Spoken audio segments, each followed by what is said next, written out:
10-year-old Sam sits in the living room playing with Legos and watching a movie.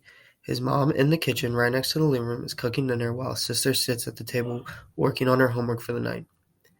His dad walks in from work and greets him when they all catch up and dinner begins. They share what happened in their day.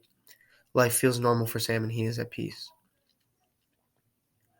Sam hears the constant yelling coming from across the hall. He can hear his mom and his dad yelling at each other, while he sits and tries to keep his mind elsewhere. He does not fully understand what is going on between his mom and his dad, but he knows that he has been told he's moving soon. He becomes increasingly sad as he learns that he will no longer be living with his dad anymore and his brother too, who is going to college. After Sam and his mom move out, he thinks it is just temporary and that him not living with his dad will not be forever. However, this was not the case. His mom had to explain to him that he will only be spending the night at his dad's for the weekend every 2 weeks.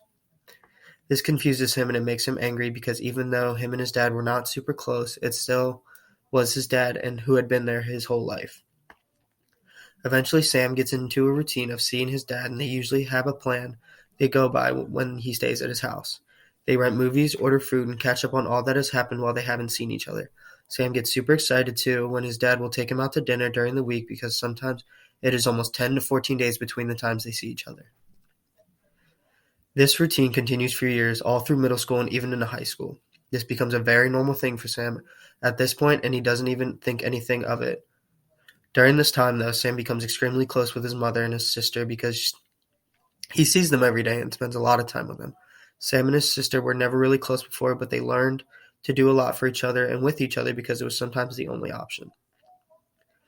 Sam realizes that all his friends do certain activities and learn lessons from their dads as they get older, especially during times like middle school and high school. Sam realizes this and learns he needs to spend more time with his dad because it is good for his development mentally and to learn. Sam's dad begins to see him more during the week by picking him up from games and practices, taking him to dinners and during the week. He would also go to Sam's games and they could talk about what happened because sports were a large part of their bonding experience. This fulfilled Sam's need for time with his dad and his need from learning from a grown man. It helped Sam learn what kind of man to be when he grew up and what kind of person to be overall. Over all the years, Sam understood why his parents decided to split and how it was the best decision in the long run for him and his siblings. He also learned that time he gets to spend not only with his dad but his mom is equally valuable and important because those times he will never get back.